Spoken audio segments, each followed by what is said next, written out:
Henri Leridon a eu la gentillesse d'accepter de faire une conclusion synthèse et je vais en deux mots présenter Henri Leridon. Il est directeur de recherche émérite à l'INED.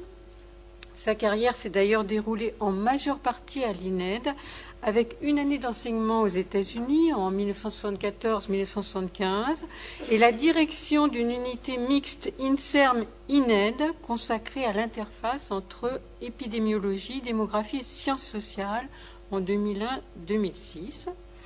Il a été ensuite professeur associé au Collège de France en 2008-2009. Il a principalement travaillé sur la reproduction humaine, sur les comportements sexuels, sur les structures familiales et sur la dynamique des populations. Alors, outre sa participation aux ouvrages issus de l'enquête ACSF, il a publié en particulier Les enfants du désir, Hachette Littérature 1998, et il a coédité avec Étienne Beaulieu et Françoise Héritier La contraception, contrainte ou liberté chez Odile Jacob en 1999. Une remarque d'ensemble, excusez-moi de l'expression, je trouvais que ces débats n'étaient pas démagogiques du tout. À certains égards, on pourrait presque dire frileux, enfin vous l'avez noté, je crois d'ailleurs, et on a constaté qu'on revenait un peu aux questions basiques de contraception, d'avortement, toujours elles, parce que, comme on va le voir, il y a des raisons pour y revenir. Alors, les points que j'ai remarqués donc, au fil des discussions, que je rappelle brièvement, il y a une chose que laquelle on n'est pas revenu. Alors, je ne vais pas citer les noms des intervenantes ou intervenants parce que sinon je vais m'embrouiller un peu. Alors, excusez-moi, donc je vais dire on ou quelqu'un a dit.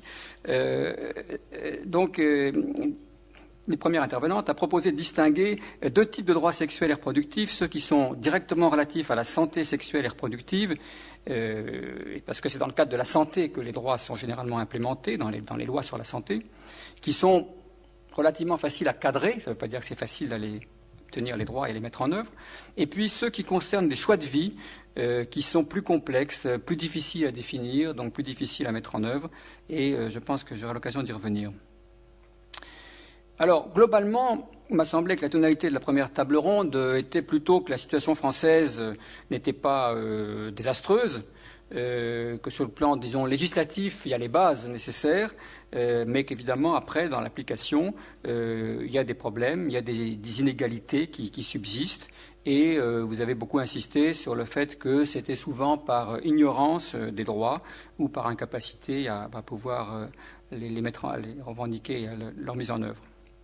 Donc la législation est plutôt convenable, avec quelques trous dans le système, ce qui veut dire que les remèdes ne sont pas forcément extrêmement simples. Je voudrais prendre un exemple. Il se trouve que je m'intéresse aux questions de développement durable en ce moment, et il y a à ce moment une proposition qui va être sur la table, je crois, à Copenhague, pour dire qu'une façon la plus économe de lutter contre les émissions de CO2, c'est de réduire le nombre de naissances. Donc il y a des calculs qui est fait pour dire, voilà, une naissance en moins, ça évite des consommations pendant chaque année de tant de tonnes de CO2. Et bien, il suffit de proposer aux femmes qui ont des grossesses non désirées et pour lesquelles il n'y a pas de moyens contraceptifs qui sont utilisés, donc ça fait référence à la notion de unmet needs for contraception. Donc on sait les comptabiliser plus ou moins. Donc on se fait l'hypothèse qu'on leur propose des moyens contraceptifs, qu'elles les adoptent. Et pour exactement, je crois, $6,46 mis sur ces programmes-là, vous évitez 1 tonne de CO2 par an. Alors c'est beaucoup moins que de faire des voitures électriques, etc., etc.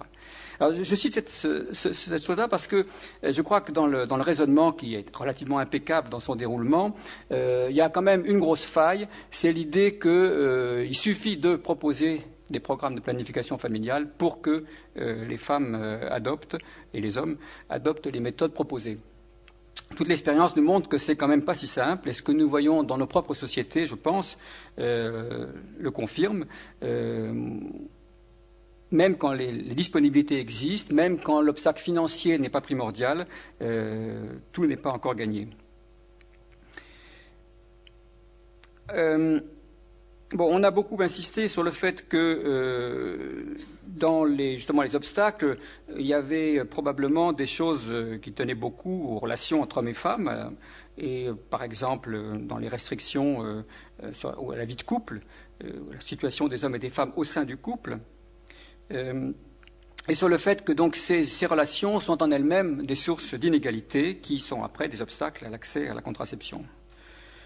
Vous avez aussi beaucoup souligné le fait qu'actuellement, il y a un certain retour vers le biologique.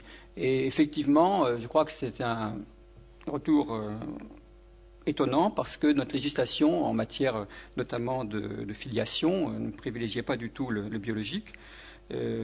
Donc ça mérite vraiment de s'interroger sur les raisons de ce retour. C'est quelquefois des arguments de simplicité qui sont proposés pour reconnaître une paternité, etc. Mais il est évident que ça pose des problèmes beaucoup plus importants.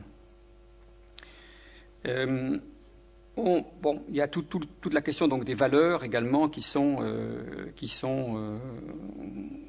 à nouveau avancées, donc plutôt des systèmes relativement traditionnels avec une certaine domination masculine, une sous-estimation de la sexualité des filles et notamment dans ce qu'on voit chez les jeunes de banlieue. Alors, il y a la question du religieux là-dedans a été également assez fortement invoquée. Bon, moi, il se trouve que je suis plutôt de culture catholique et je m'intéresse aux questions de contraception et d'avortement depuis maintenant une quarantaine d'années. Et finalement, j'ai quand même un point d'étonnement constant dans l'incapacité qu'a eue l'Église catholique à proposer un discours raisonnable et à évoluer, évidemment, sur ces questions-là. C'est un étonnement de citoyens et c'est un étonnement aussi de démographes. Pour le démographe, eh bien, il y a quand même eu une discontinuité gigantesque dans l'évolution des populations qui a été la baisse de la mortalité. Et il est évident que les niveaux de fécondité traditionnels, maintenant, sont très supérieurs à ceux qui permettent d'équilibrer simplement la croissance de la population avec une mortalité très nettement en baisse. Donc c'est un fait nouveau. Voilà, c'est comme ça. L'homme a voulu réduire la mortalité et personne n'a dit que l'homme était idiot en réduisant la mortalité, mais du coup, la conséquence inéluctable, me semble-t-il, c'est qu'il faut aussi être capable de maîtriser la fécondité. Alors, ça vaut pour les pays en développement, cet aspect-là, mais quand on revient un peu en arrière sur les discussions qui avaient eu lieu dans les années 65, 60, oui, entre 65 et 70, donc à l'époque où il y avait eu le Concile Vatican II, ces sujets-là d'accès à la contraception en particulier avaient été discutés de manière très constructive, mais Paul VI avait finalement décidé qu'il fallait remettre ces sujets-là à une commission ad hoc qui s'était mis au travail pendant 2 ans, qui avait fait des propositions raisonnables sans parvenir à un consensus. Donc il y avait une position majoritaire qui était ouverte, qui avait défini une démarche tout à fait raisonnable pour accéder à la paternité responsable, et une minorité dont l'argument ultime, et je ne résiste pas à l'envie de vous le citer à nouveau parce que je trouve que c'est très intéressant à garder en mémoire, l'argument ultime était, je cite, « Si l'Église admettait comme maintenant dénuée de valeur une doctrine si constamment transmise par la tradition, prêchée avec toujours plus d'insistance et si solennellement annoncée jusqu'à ces dernières années, il serait fortement à craindre que son autorité dans presque toutes les matières morales et dogmatiques ne soit gravement touchée. On serait contraint à penser sérieusement que l'assistance du Saint-Esprit lui aurait fait défaut. » Et donc, moyennant quoi, 2 ans plus tard, Paul VI, par l'encyclique Humanae Vitae, fermait la porte, malheureusement, définitivement, à toute avancée en matière de contraception. Voilà, donc, de ce point de vue-là, il faut constater que le débat n'a pas avancé du côté de l'Église. Alors, parmi les obstacles, on a évoqué le fait que la santé, puisque les droits en matière sexuelle et productive se situent au sein de la santé principalement, comme je l'ai dit, la santé est traitée comme une variable économique, comme une autre dans le système politique, et là-dedans, la contraception tend à être considérée plutôt comme un soin de confort, ce qui, évidemment, introduit de fortes limites ensuite à sa mise en œuvre, aux mises en œuvre de ces droits. Il y a aussi un problème de réduction de l'offre d'IVG. Et à cet égard, je crois aussi, on avait déjà pointé depuis pas mal d'années qu'il y a un effet de génération. C'est-à-dire que l'IVG a été beaucoup tenu au départ, même dans le cadre légal, par des médecins qui étaient relativement engagés et militants, et qui notamment avaient l'expérience des situations antérieures et pouvaient dire, voilà, quand nous voyons précédemment 30 cas d'urgence après des avortements mal faits dans nos services, on en voit un. Bon, ça change. Puis la mortalité également.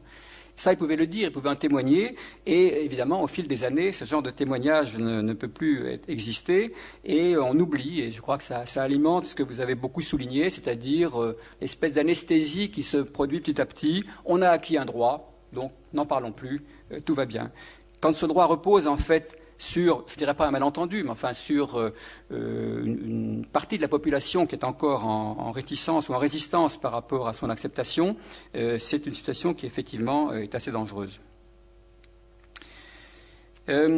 Alors j'ai évoqué l'Église, mais en même temps c'est pour dire aussi qu'il ne faut peut-être pas se focaliser trop sur les institutions traditionnelles, classiques, qui définissaient autrefois donc les normes qui nous étaient plus ou moins imposées.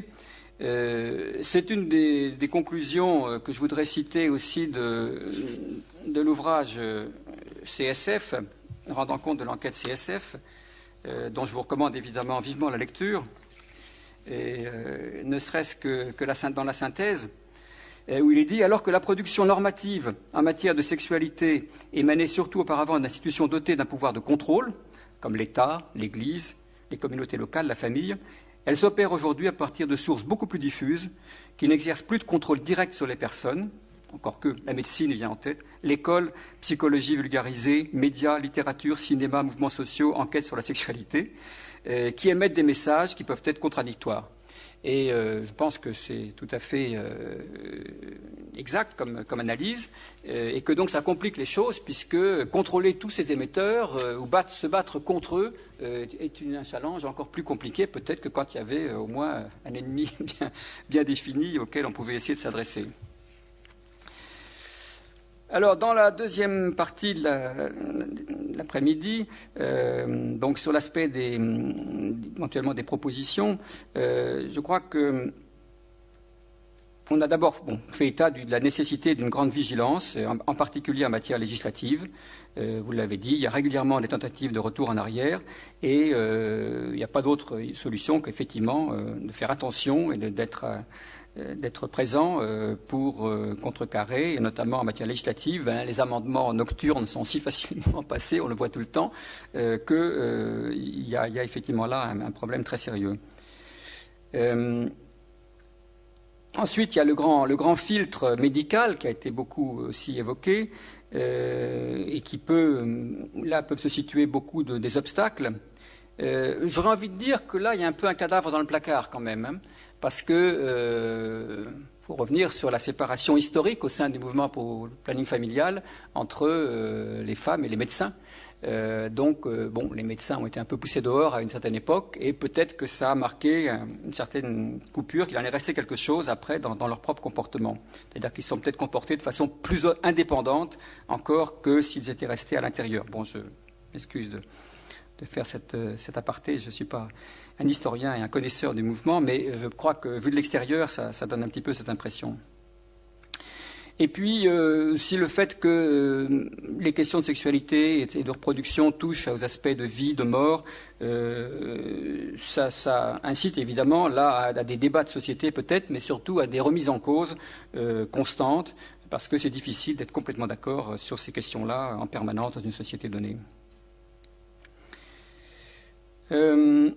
Alors, finalement, les nouveaux droits et la façon de les mettre en place, je crois que aussi on n'a pas eu une longue liste de nouveaux droits à poser. On a plutôt souhaité commencer par consolider les droits existants et même les élargir. Le fait de multiplier les droits dans des domaines où ils sont parfois inapplicables, ils peuvent devenir complètement contradictoires et sans doute une fausse piste. Qui peut entraîner notamment une démobilisation, comme on vient de le dire. Donc, mais le maintien de ces droits suppose aussi une réflexion sur leur fondement. Il faut essayer de comprendre finalement pourquoi on considère toujours que ce sont des droits essentiels, même en matière donc des fondements, rien n'est acquis de façon définitive. Qu'est-ce que je voulais encore vous dire? Oui, alors l'aspect international. Vous avez souligné le fait que le droit international en tant que tel est souvent encore plus éloigné des réalités concrètes que le droit national. Alors si déjà on voit qu'on a du mal à faire respecter les lois réelles de nos propres pays, est-ce que de vagues lois internationales seraient plus efficaces? Oui, quand même, je crois, et a-t-il été dit, parce que ça fournit au moins des références auxquelles on peut s'accrocher pour obliger à ce qu'il y ait une concrétisation des lois dans chaque pays. Alors la question de la clause européenne la plus favorisée, je crois, peut susciter débat. En effet, des objections ont été posées.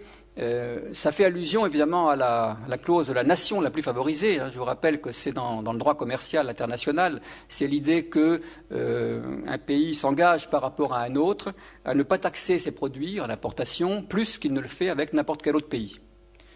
C'est clair, c'est net, c'est objectif. C'est bon ou c'est pas bon d'un point de vue économique, ça on peut en discuter, mais l'implémentation est assez simple. Pour ce qui nous concerne, je trouve que c'est moins simple. Qu'est-ce que c'est que la clause de la situation la plus avancée? Je ne sais pas, prenez l'avortement. Alors, est-ce que c'est l'avortement libre et gratuit dès 12 ans, jusqu'à 42 semaines, quelle que soit l'origine et la géographie des femmes, enfin, etc. Ça ne me paraît pas totalement évident. Le divorce, est-ce que c'est le divorce par simple décision unilatérale, ce qui ressemblerait beaucoup à la répudiation, ou est-ce que c'est... Bon. Donc, je crois que c'est difficile de dire comme ça, on prend là où on a été le plus loin, et puis c'est ça le plus favorisé, dans des domaines où, même si le sens global est très clair. Voilà, donc ça n'empêche pas, comme vous l'avez fait remarquer, que c'est des points de référence et des points de comparaison qui sont extrêmement utiles et qui peuvent servir de base à des évolutions tout à fait importantes.